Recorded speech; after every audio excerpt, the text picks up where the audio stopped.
नमः शिवाय। आप सभी का बहुत बहुत स्वागत है हमारे चैनल कर्म दर्शन पर।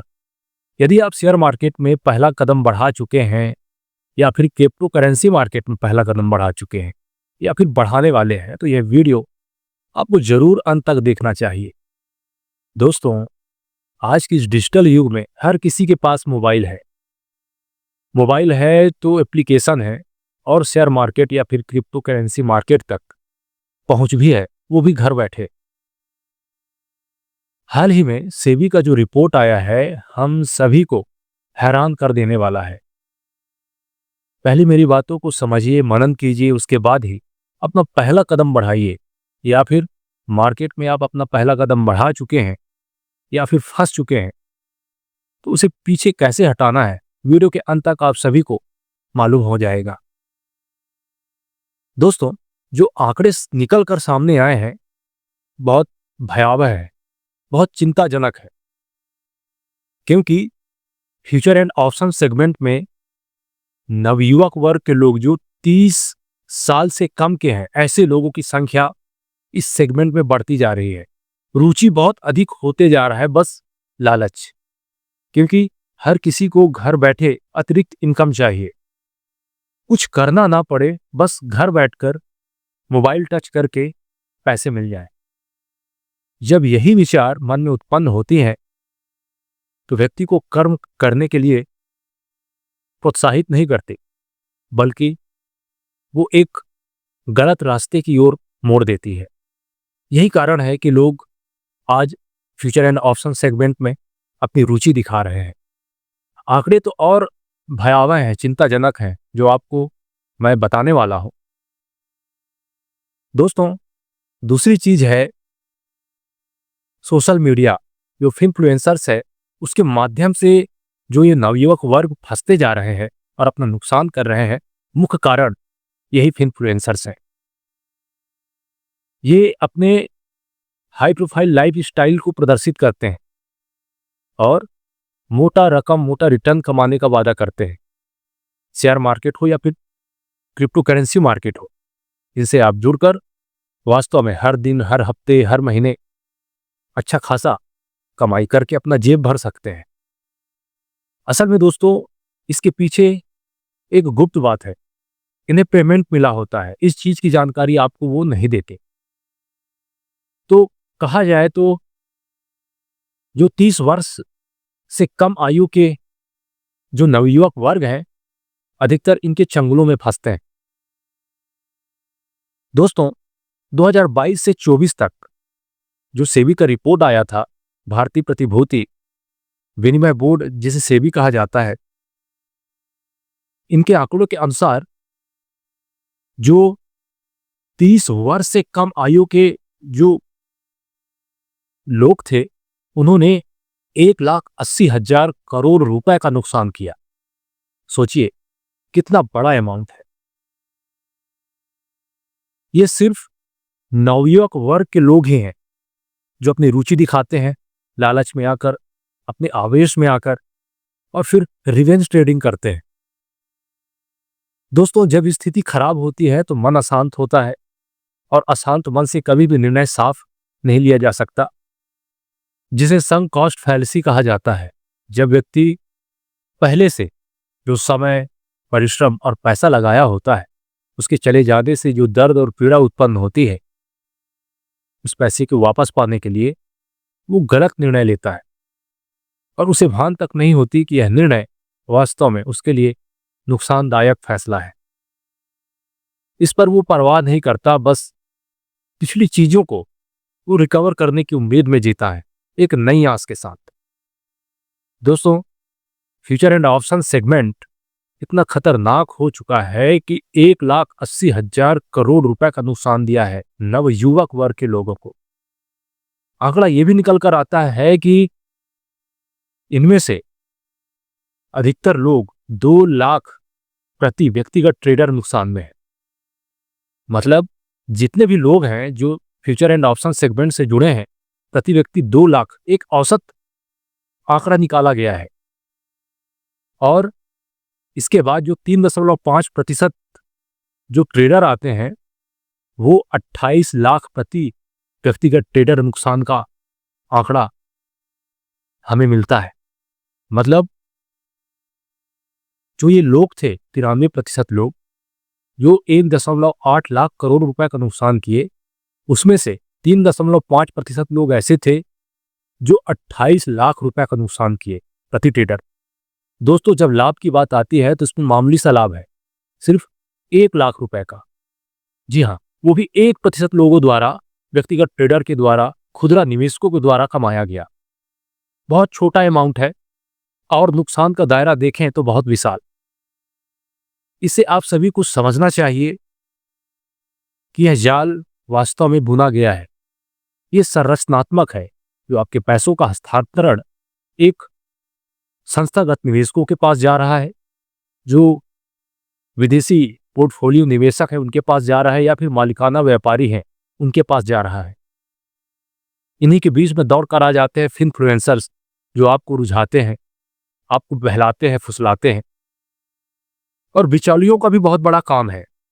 बिचौलिए जैसे कि ब्रोकर्स, इन्हें कोई लेना देना नहीं कि आप पैसे नुकसान कर रहे हैं या फिर कमा रहे हैं। इन्हें अपने कमीशन से मतलब होता है। यदि आपने इंट्राडे किया या फिर फ्यूचर ऑप्शंस किए तो इन्हें अपने कमीशन से मतलब है। जानते हैं, यदि मैं जीरोधा की बात करूं तो वित्तीय वर्ष 2024 में इन्होंने 8,300 करोड़ का राजस्व कमाया था। उसमें से सभी लागत काटकर 4,700 करोड़ रुपए का इन्हें शुद्ध मुनाफा हुआ। सोचिए, इतना मोटा रकम। तो दोस्तों, यहां पे व्यक्ति सिर्फ गलत ट्रेडिंग निर्णयों से अपना पैसा नहीं गंवा रहा है, इसमें अधिक से अधिक लागत भी है। सरकार का कर है, सरकार को कोई मतलब नहीं है कि नवयुवक वर्ग का पैसा आज धुएं की तरह उड़ रहा है और नवयुवक वर्ग के मन में, चरित्र में क्या फर्क पड़ेगा, क्या यह भविष्य में देश निर्माण में अपना योगदान निभा पाएंगे। आज तो सरकार एसटीटी या फिर जीएसटी के माध्यम से जब आप शेयर खरीदते हैं, बेचते हैं, उसका कर देते हैं, उससे सरकार को टैक्स तो मिलते हैं और बहुत बड़ी तादाद में मिलते हैं। एक अनुमान है कि 2026 में 70,000 करोड़ एसटीटी मिलने का एक अनुमान है। जिस प्रकार से लोगों का रुझान बढ़ते जा रहा है, तो लेन देन में उन्हें टैक्स तो देने ही पड़ेंगे। सरकार को इस बात की चिंता नहीं है। यदि आज एक नवयुवक वर्ग अपनी पूंजी गंवा बैठेगा तो उसके अंदर, उसके मन में कितना गहरा चोट पहुंचेगा। क्या वो भविष्य में कोई उद्योग, धंधा या व्यापार खोल सकता है या फिर नहीं खोल सकता, क्योंकि डायरेक्टली उसके चरित्र पर चोट पड़ेगा। वास्तव में वो कुछ भी निर्णय ले सकता है। जब भविष्य में वह कोई उद्योग, धंधा या व्यापार नहीं करेगा तो देश में वस्तुओं एवं सेवाओं का उत्पादन कैसे होगा। आज सरकार भले कमा ले, कुछ योजनाओं में उसे वो इन्वेस्ट करके गंवा देगा, परंतु नवयुवक वर्ग, यदि उनकी स्थिति बिगड़ गई तो इसकी कीमत देश को भुगतना पड़ेगा। तो दोस्तों, भले से भी बड़े बड़े कानून बना रहा हो, नियम बना रहा हो, भले ही लॉट साइज को बड़ा कर दे, एक्सपायरी डेट को कम कर दे, इससे सट्टेबाजी कम होगी। भले वो ब्रोकर जैसे प्लेटफॉर्म को सख्त हिदायत दे, निर्देश दे कि अपने इंस्ट्रक्शन में जरूर लिखें कि 91 से 93% खुदरा व्यापारी, मतलब जो आम निवेशक है, वो नुकसान में है, तो इससे कंट्रोल होने वाला नहीं है।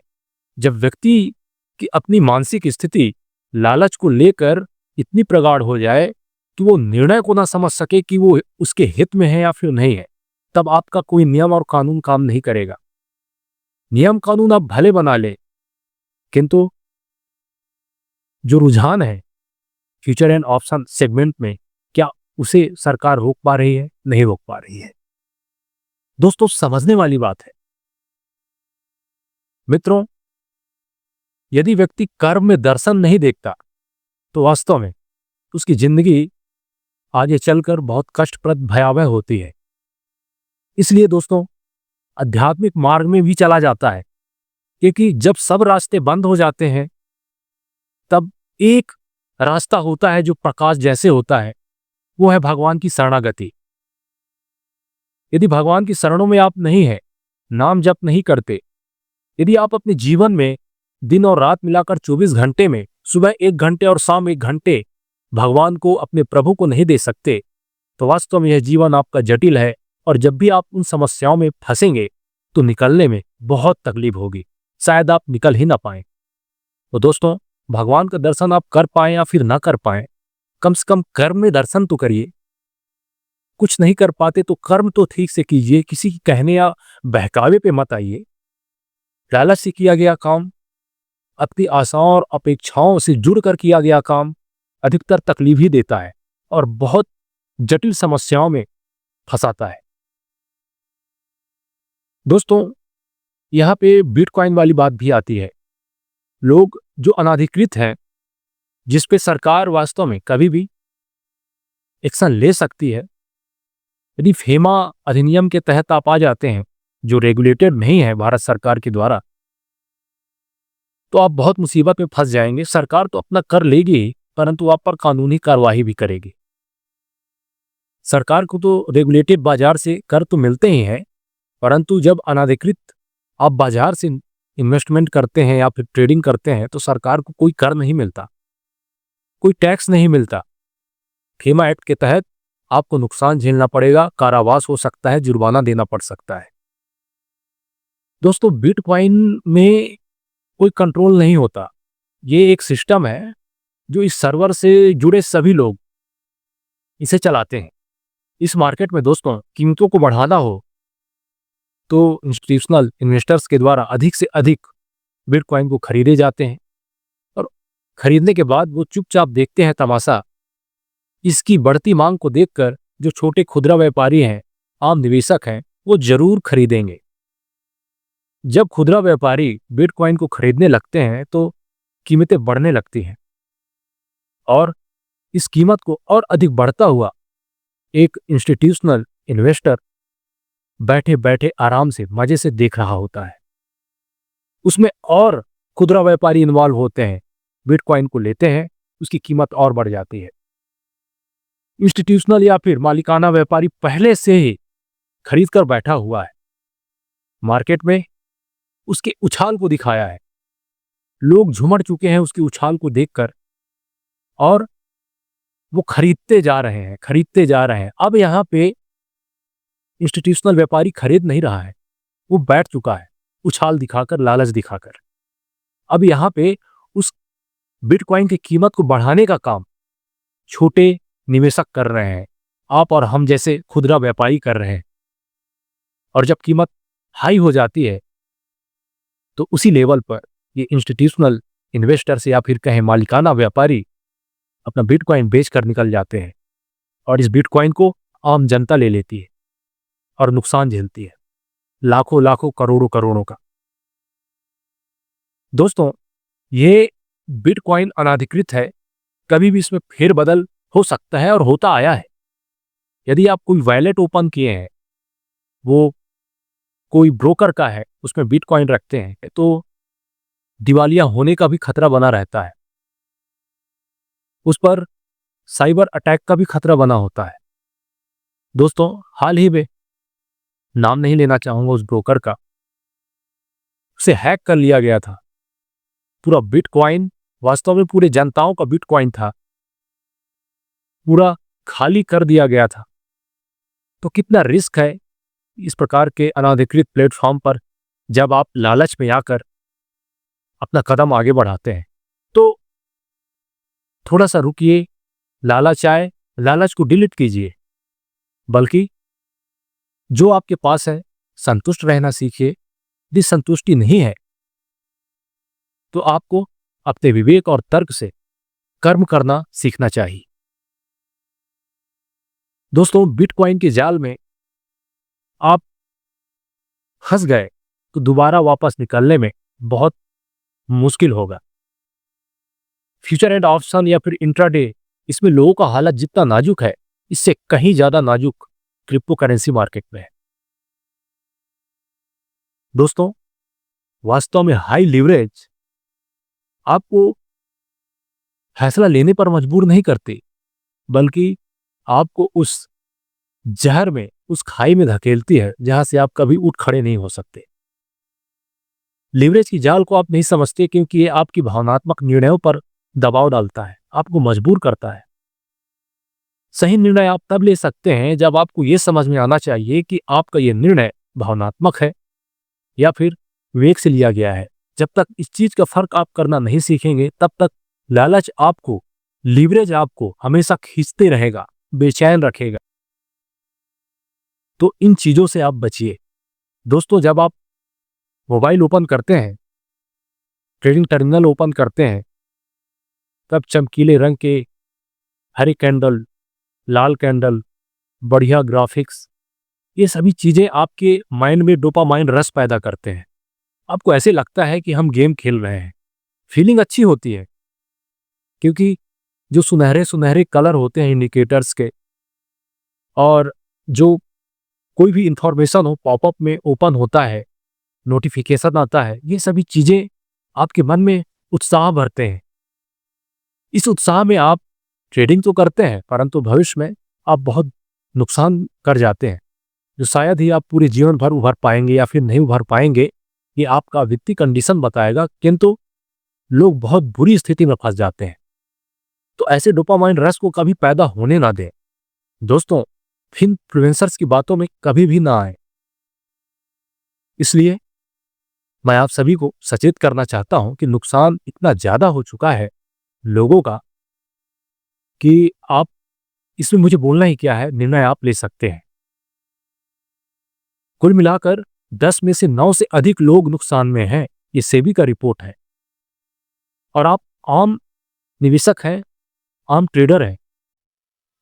दोस्तों, जो इंस्टीट्यूशनल इन्वेस्टर्स हैं, जो मालिकाना ट्रेडर हैं, इनके पास कोलोकेशन होता है। जैसे एक्सचेंज आपका एनएसई है, बीएससी है, जो डेटा सेंटर है उन्हीं के आसपास इनका लोकेशन होता है, उसी डेटा सेंटर से इनका सर्वर जुड़ा होता है। एक महत्वपूर्ण बात मैं आप सभी को बताता हूं, इस मार्केट में माइक्रो सेकंड में, जी हां दोस्तों, करोड़ों का फेरबदल होता है, करोड़ों का काम होता है। एक सेकंड शुरू होने से पहले, इस चीज को पहले आप समझिए, एक सेकंड बराबर 1000 मिली सेकंड होता है। और एक सेकंड शुरू होते ही, जब 0 से 1 सेकंड शुरू होता है, 1 2 3 4, मतलब ये इतनी गति से होता है कि 1000 पूर्ण होने में ही 1 सेकंड पूरा होता है। अब 0 से 1 काउंट हुआ, 2 काउंट हुआ, 3 काउंट हुआ, 5 काउंट हुआ, 5 से 50 काउंट होते तक जो ऑर्डर प्लेस होते हैं, प्रोसेस होते हैं एनएससी या बीएससी में, उसकी जानकारी हम तक पहुंचती है, खुदरा व्यापारियों तक, आम जनता तक। इसे ध्यान से समझेंगे। 0 से 1 2 3 5 और ज्यादा से ज्यादा 50 काउंट होते तक ये जानकारी हम तक पहुंचती है, परंतु इससे पहले जानकारी इंस्टीट्यूशनल इन्वेस्टर तक पहुंच जाती है। माइक्रो सेकंड में 1 मिली सेकेंड बराबर 1000 माइक्रो सेकंड होता है। जैसे ही सेकंड की शुरुआत में 1 काउंट होता है, तो उसी 1 के 1000वें हिस्से के बराबर समय में इंस्टीट्यूशनल इन्वेस्टर को डेटा मिल जाता है, सूचना मिल जाता है, उसका भारी लाभ उठाते हैं। आपको लगता होगा कि बहुत कम समय है, परंतु सबसे बड़ी बात तो यह है कि उनके पास एडवांस टेक्नोलॉजी है। वो एल्गोरिदम से काम करते हैं, एल्गो ट्रेडिंग करते हैं। एल्गो ट्रेडिंग माइक्रो सेकंड में ट्रेडिंग निष्पादित करता है। आपको और हमें सोचने में ही 1 से 5 सेकंड तक लग जाते हैं। इसमें तो इंस्टीट्यूशनल ट्रेडर ट्रेड कर चुके होते हैं। आप प्रतिकूल कीमतों पर मजबूर हो जाते हैं शेयर को खरीदने और बेचने के लिए। तो सोचिए, आप इस मार्केट में विजयी कैसे हो सकते हैं? आपके इमोशन के साथ खेला जाता है, आपके गलतियों का फायदा उठाया जाता है। तो दोस्तों, इस बात को आप समझिए कि आपके हाथों में कुछ नहीं है। इसका सिर्फ एक ही तरीका है, शिक्षा, सतर्कता और शेयर मार्केट को सट्टेबाजी की नजर से ना देख के लॉन्ग टर्म के लिए देखना। निवेश वास्तव में शेयर में ना करना, बल्कि कंपनियों में करना। ऐसे कंपनियों में करना जो वास्तव में देश का हित सोचते हैं, नागरिकों का हित सोचते हैं, अच्छे वस्तु एवं सेवाओं का उत्पादन करते हैं, ऐसी कंपनियों को चयन करके आप 20 साल 30 साल के लिए निवेश करिए। आप उस कंपनी को अपना मानिए, शेयर के खेल में मत फंसिए। यही निवेश है। इसे जितनी जल्दी समझेंगे, वास्तव में जो पैसा आप गंवाने वाले हैं या फिर जो फंसकर गंवा चुके हैं, तो वो आप नहीं गंवाएंगे, और जो अभी कदम बढ़ा चुके हैं, जो पैसा गंवाने ही वाले हैं, वो नहीं गंवाएंगे, बल्कि उन पैसों को, जो मैं तरीका बताया, कोई अच्छी कंपनी ढूंढकर आप उस कंपनी को अपना ही मान लीजिए। डिविडेंड लीजिए, शेयर की कीमतों पर अपना दिमाग मत दौड़ाइए। यही निवेश है। अच्छी कंपनियों पर बिल्कुल रिसर्च करके, कंधे से कंधा मिलाकर, हाथ से हाथ मिलाकर आगे बढ़िए। तो दोस्तों, आखिरी सलाह मेरा सिर्फ यही है कि कर्म में दर्शन ढूंढना बहुत जरूरी है। भगवान का दर्शन तो आप नहीं कर पाए, किंतु कर्म आपके हाथ में है, तो कर्म को दर्शन समझकर करिए। कि कर्म में हम भगवान को देखते हैं। अपने कर्म को सुदृढ़ कीजिए। लालच, दूसरों के कहने पर, बहकावे पर कभी भी निर्णय मत लीजिए। नाम जप कीजिए, ध्यान कीजिए। 24 घंटे में कम से कम भगवान के लिए आधा घंटा तो दीजिए। देखिए, आपके जीवन निखर उठेगा। दोस्तों, फिर मिलते हैं अगली वीडियो में। आप सभी का जीवन मंगलमय हो, इसी प्रार्थना के साथ। नमः शिवाय। जय श्री कृष्ण।